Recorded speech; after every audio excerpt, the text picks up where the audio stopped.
It started like any other boarding at Terminal D. People scrolled through their phones, business travelers adjusted their ties, and a baby cried softly in the background. No one noticed the man in the plain gray hoodie, dark jeans, and a weathered duffel bag slung over his shoulder. No watch, no assistant, no noise. Just Keanu Reeves, quietly scanning his boarding pass. Seat 1C, first class. He gave the gate agent a polite smile. She barely looked up. A man like him didn't look like first class to her. That was the first glance. The second never came. As Keanu stepped inside the aircraft, the cool scent of leather and champagne greeted him. He moved like he didn't want to disturb anyone. But as he reached his seat, he paused. Someone was already there. In 1A. A young black boy, maybe 8 or 9. Red jacket, shoes a little too big. Backpack hugged tightly to his chest like a safety blanket. A white tag hung around his neck. Unaccompanied minor. Name, Isaiah James. Keanu gently slid his bag into the overhead bin and sat down beside him. "Hey, buddy, you all right?" Isaiah gave a small nod. "They said someone was supposed to sit next to me." Keanu smiled warmly. "Looks like I'm your someone today." Isaiah's grip on the backpack loosened, just a little. But comfort never lasts long when judgment walks in. A sharp voice pierced the air like a needle. "Excuse me, is this a joke?" A woman in her 50s, draped in pearls and confidence, stood in the aisle with her husband trailing behind, looking equally disturbed. Her eyes swept over Keanu, then froze on Isaiah. Her lips curled. Why is this man sitting next to an unaccompanied child? In first class? Keanu turned his head slowly, calm. "Because that's my seat." She looked around for backup, as if injustice had personally offended her. "This doesn't feel appropriate. Don't you agree, Thomas?" Her husband muttered something and shook his head. A flight attendant approached, name tag slightly crooked, nervous smile already forming. "Sir, may I see your boarding pass again? Just protocol." Keanu held it out. "Seat 1C, as printed." The woman huffed. He might have the seat, but should he be next to a child traveling alone? That moment, somewhere in row 3, a phone quietly clicked into record mode. Keanu looked at Isaiah, who was now staring at the floor. Then, back at the woman. "I'm not sure what makes you uncomfortable, ma'am. My seat or his skin. But I promise you, this child doesn't need suspicion. He needs safety." The words didn't shout, but they landed like thunder. Isaiah peeked up at Keanu. He offered the boy a small mint from his pocket. Isaiah hesitated, then smiled. His first of the day. The woman stood frozen, caught between embarrassment and entitlement.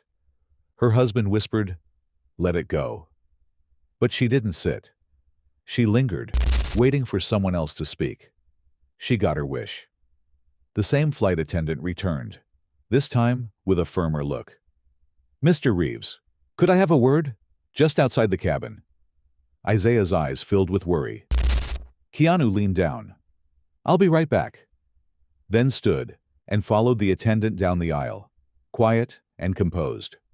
Outside, near the galley, the attendant lowered his voice. "We've had complaints. Some passengers feel uncomfortable." Keanu didn't blink. "Because I sat next to a kid who looks different than them?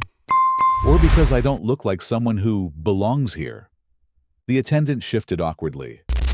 "We're just trying to avoid conflict." Keanu nodded slowly. "No need to worry. You're creating it yourself."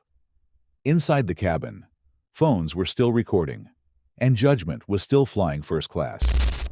Keanu stepped back into the cabin with the same quiet dignity he had when he entered. But now, eyes followed him. Some curious, some judgmental, others already recording. Pamela, the woman in pearls, had finally taken her seat across the aisle. She shifted slightly as he walked past, her fingers tightening around her designer purse, like she was expecting trouble from a man who hadn't raised his voice once. Keanu sat down beside Isaiah again.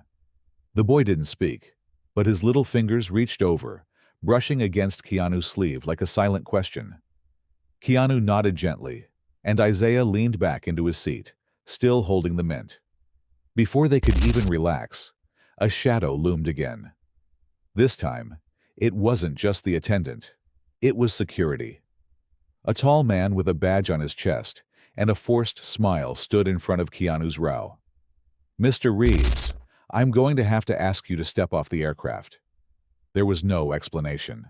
No reason. Just a command. Keanu turned his head slowly. "Is this about my seat?" The officer's voice stayed flat. "Some passengers feel unsafe. We've had a complaint regarding proximity to a minor." The silence that followed was suffocating. Keanu stood up calmly. "You're saying I'm a threat? Because I was assigned to sit next to a child?" The officer didn't answer. Pamela stared straight ahead, pretending not to listen. Isaiah's small voice broke the silence. "He didn't do anything." The boy's words trembled, but they cut through the cabin like fire. Keanu turned and crouched beside him, eye level again. "You've done nothing wrong," he whispered. "You hear me? This isn't about you." The boy nodded, lips pressed together, trying not to cry. One row back, a businessman leaned toward the woman beside him and whispered, "Wait, isn't that Keanu Reeves?" The officer repeated more firmly now, "Sir, please collect your belongings." Keanu stood tall, pulled his bag down slowly. He paused, then turned to the officer and the rest of the silent, watching passengers. "You know, some people buy a first-class seat to feel important," he said calmly. "Others sit here because they already are." And then, he stepped off the plane. Behind him, Jasmine Tran, the quiet tech analyst who had been watching it all, stopped recording. She had caught every second, from the accusations to the silence. And now, she had a decision to make. The video hit the internet within 20 minutes. The caption read, "Keanu Reeves kicked off a flight for sitting next to a black child. No yelling, no scene, just racism." It was raw, no edits, no filters, and it exploded. By the time Keanu walked through the terminal toward a quiet corner window, the video had already hit 150,000 views. He didn't look back. He didn't make a scene. He just pulled out his phone and opened a hidden contact, marked only by a symbol. "It's me," he said quietly. "Pull the plug. Every system, every integration. Shut it all down." A pause on the other end. Then a quiet voice. "All of it?" Keanu didn't blink. "All of it. I'm done watching." And with that one call, everything began to unravel. News didn't spread slowly. It exploded. Within an hour, every major outlet, CNN, NBC, Reuters, was scrambling to confirm the story. But the truth was already viral. The clip was everywhere. No context needed. Just a quiet man being removed from a plane, a scared black child left behind, and an airline that had no idea who it had just humiliated. A second video surfaced, this one from the terminal. Keanu, silent, composed, speaking into his phone.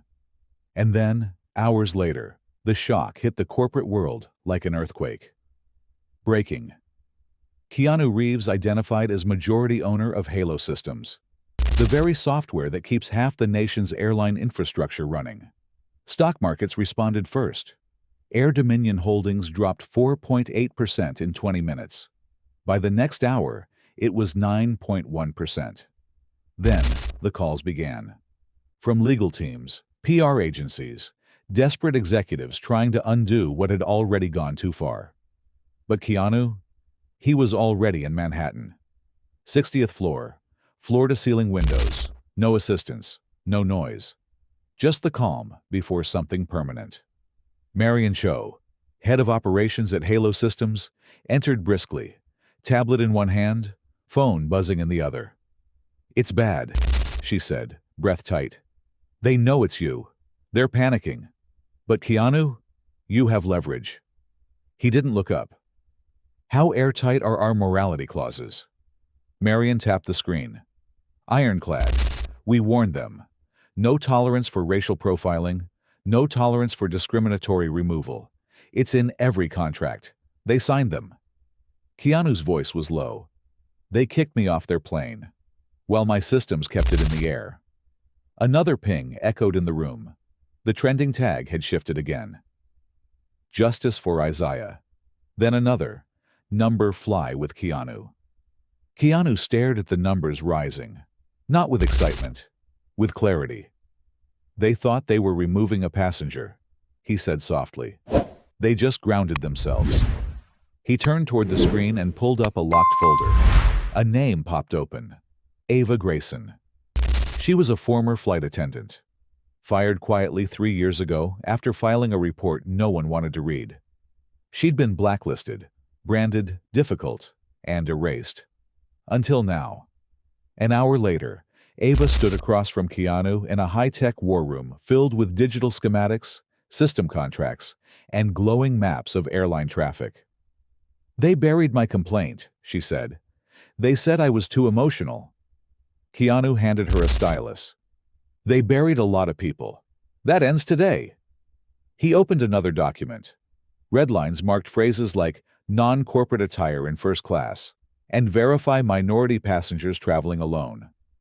That's not a broken system, Ava said. That's a built one. And we're tearing it down, Keanu replied. He tapped a button. A screen lit up. Project Halo. Flight standards. Reimagined.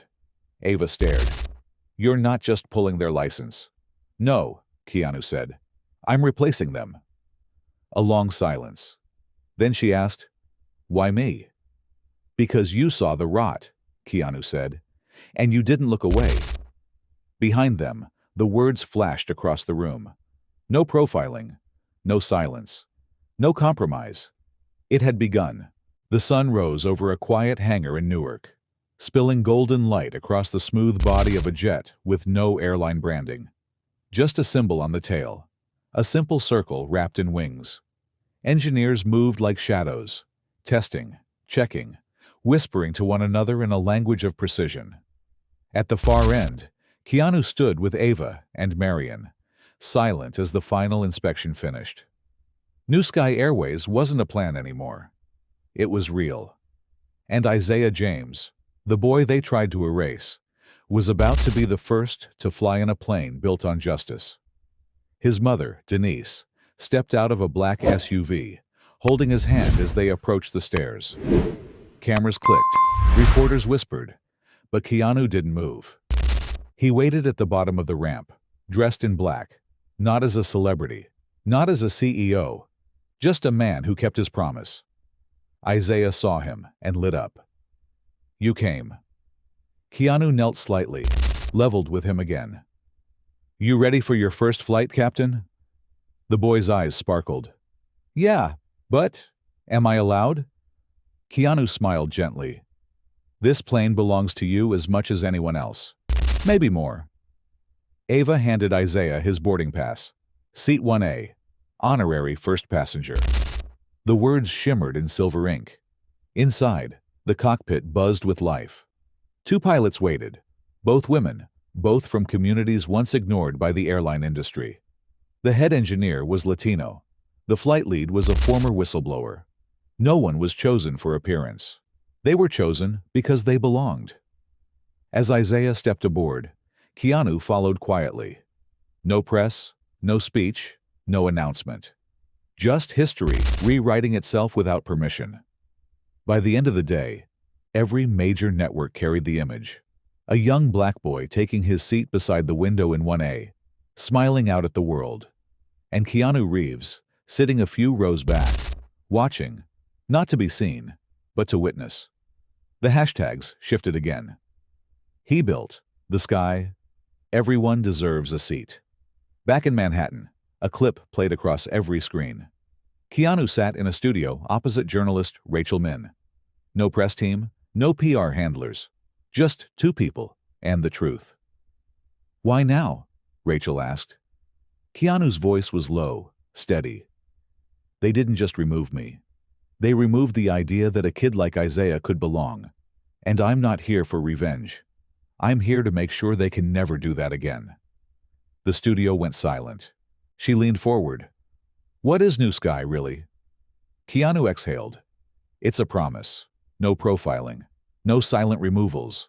No kid will ever be made to feel like a threat for simply existing. The screen cut to black.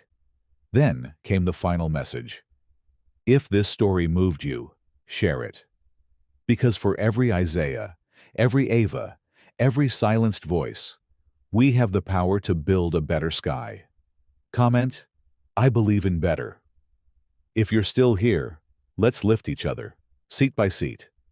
And somewhere in the clouds above, Isaiah sat beside the stars, no longer just a passenger. He was part of something built from pain, but flying on purpose. What started as silence became a movement, not through outrage, but through design, dignity, and a refusal to vanish.